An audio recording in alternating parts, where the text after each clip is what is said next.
I'm with the Assistant Chief, Katie Blackwell, K-A-T-I-E-B-L-A-C-K-W-E-L-L, and Commander Thomas Campbell, T-H-O-M-A-S-C-A-M-P-E-L-L. Commander Campbell is the commander of the Special Operations Division.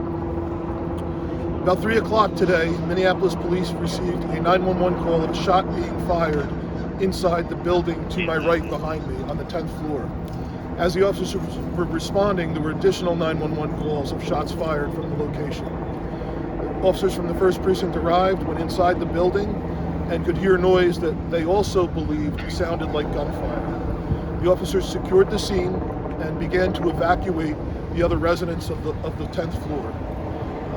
Our SWAT team also responded to the scene, and during that time, the individual began breaking the wall between his apartment and the hallway, as the officers were also evacuating residents from the 10th floor.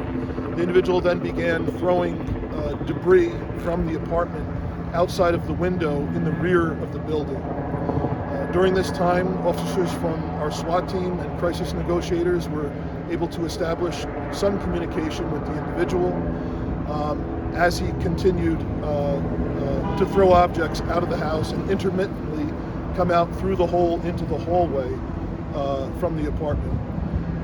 Eventually, the officers from the SWAT team were able to distract the individual, and they were able to deploy a taser and then quickly take him into custody. The officers then secured the apartment, and they did not find any other victims or a weapon inside the apartment. However, we are applying for a search warrant to conduct a more thorough search. The apartment is in considerable disarray, and the individual, we believe, has a history of mental illness. At this time, he is en route to the hospital. He has a minor injury that we believe was sustained from causing damage inside the apartment. And the only crime that we have at this time that he would be booked for is property damage. However, the investigation continues. We're uncertain if there actually was any shots fired. We do not have any ballistic evidence or a firearm recovered at this time. That being said, I'm incredibly thankful to the police officers who responded, to the members of the Minneapolis Police SWAT team that responded. They performed heroically in trying to rescue individuals that they thought were in danger of gunfire, as well as using extreme restraint, and came up with a significant plan to safely take this person into custody quickly.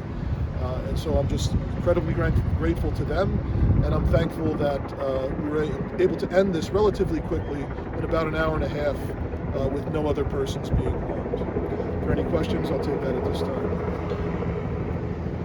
Chief negotiator being called like this, what is the process of deciding when that needs to happen and how goes it? It's all very subjective on what kind of a call it is, but we try to get a negotiator in right away to make contact with the individual to see if we can peacefully resolve the situation. I hear it was a 34-year-old man. I don't have that information confirmed. I do know he is a resident of the building, and he does have a history of mental illness. There was, I don't believe there were any other individual. There was no one else with him in the apartment, and I don't believe he lives with anyone else. I'm good for you.